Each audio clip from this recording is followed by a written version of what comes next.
It's crazy how much people will stay on a broken ship. The Seahawks have no identity. They haven't had an identity all season. How do we want to win? That's been the constant question since 2016.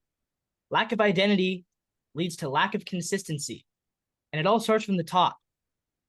I love Pete Carroll. He's been an amazing head coach, but everyone has to retire eventually. I don't know if it's a good look to fire him, but he's the oldest head coach in the league, and he's clearly struggling. The Seahawks have not had an above average defense since the Legion of Boom broke up. That was like 2016.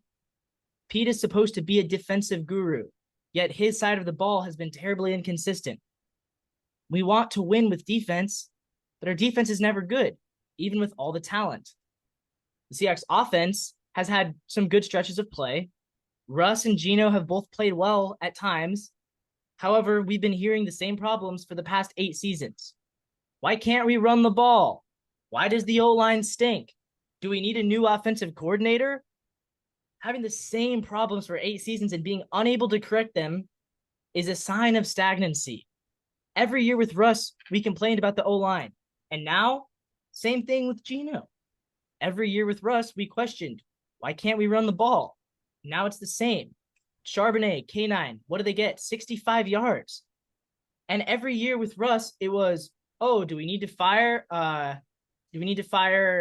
Schottenheimer? Do we need to fire Rabel? Oh, do we need to fire Waldron? It's always the same story with our offensive coordinators. And it pains because there's a ton of talent in this team. You have 3 really good receivers. You have 2 young, really excellent running backs, a defense that is 5th highest paid in the league. And I know Jamal and Diggs haven't been playing well and Bobby's getting older, but they're still very talented players. Like, you can't say those guys are just not good. Leonard Williams, Reek Spoon, the best young cornerbacks in the league, I believe. And what do we have to show for it? 4 straight losses, 1-5 in our last 6, 1-4 this year against our own division, 4-2 against losing teams, 2-5 against winning teams. And last year, same thing. We beat up on the bad teams and we lost all the good ones.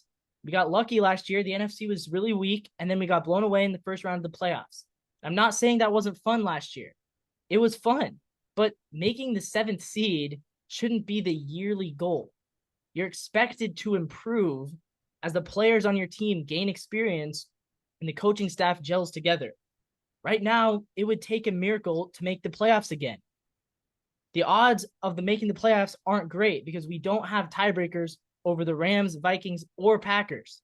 So we need all of them to lose twice and for us to win 3 times. That's probably not going to happen, and it's bad if we miss the playoffs. So people say, oh, Levi, you're overreacting. You need to calm down. The 49ers, they're the best team in the league. Stop acting like the sky is falling. But I say this, it's not just the 49ers. We lost twice to the Rams. We barely scraped by against a 1-win Cardinals team, and it took us a last-minute touchdown to beat the Browns, who had no Nick Chubb and no Deshaun Watson. Even the Panthers played us closer than they've played in any other game. We're just not that good anymore. And while it is fun to beat up on the bad teams like the Cardinals and the Giants, oh, we've dropped 21 against the Giants, it's more fun to beat the actual good teams. I don't understand why fans are okay with losing every time we play a team with a better record. That's called mediocre. It's called stuck in the mud. Pete Carroll's never going to be the coach of a bad team. He's never going to lose 12 games and be the worst team in the league. That's not who he is. But I also don't think he's going to make it back to the Super Bowl. He's running an outdated defensive scheme, easy to beat, and his culture of winning seems to fall apart. I know people don't want to hear this, but we have not beat the 49ers since Russell Wilson was our quarterback. And if I'm not mistaken, Pete hasn't beat the 49ers ever without Russ.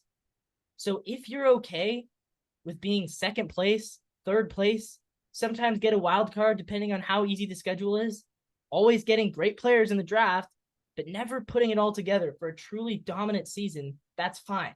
Tell me I'm wrong. Tell me Pete Carroll and Geno Smith are the best quarterback and coach in the league, and that, I'm just being a hater because I'm not a real fan of the team. That's what a lot of people would say. Personally, I think it's time to move on. I don't think it should be a firing. I think it's a similar situation to Bill Belichick. I would ask that Pete and the Seahawks could kind of mutually agree that he's getting old. It's time to retire. Go hang out with your grandkids. You deserve it. Maybe come in as like an assistant to help give some motivational speeches, but no longer as head coach. I love this team and I want them to get to a place where they have a real chance at winning the Super Bowl. In my opinion, that should be every team's goal every year. Either the goal is to win the Super Bowl or the goal is to build up to a point where you can win it soon. Right now, we're in the same place that we were in the last years of Russ. Lots of talent, inability to get big wins. When the offense plays well, defense doesn't play well. When the defense plays well, the offense doesn't play well. Inconsistency rules. There's no fundamental identity anymore. The only difference now is without Russ, we're less clutch, and we no longer play well in the fourth quarter. Russ always showed up in the fourth quarter, motivated his teammates to do the same. That's the one thing I think that kind of sets him apart. He turned a few of those losses into wins with those dramatic comebacks, but ultimately, when it was the let Russ cook days, he was never enough to carry us to the Super Bowl. That's why, despite wishing we still had him, I'm not going to criticize that trade. I do think we needed a new identity. The problem is now, 2 years later, we haven't fixed those problems. We still lack the identity and the direction. We still can't put together a complete game of football. We traded Russ to clear salary, but we still have a super high salary. We're up against the cap again now. And now we no longer win those close games in the fourth quarter like we used to. So the answer I say is to move on. Start fresh, with new coaches who can draft a new quarterback. We still have a ton of young talent. So I'm not saying tear it all down, because I think in a few years, these guys like Jackson and even DK, a lot of people want to trade DK. I don't think we should. And Reek and Spoon and those guys and Charles Cross and Abe Lucas, I think in a few years, those guys are going to be championship caliber players, but if only with the right leadership. So Drew, I'm going to give you the floor. I know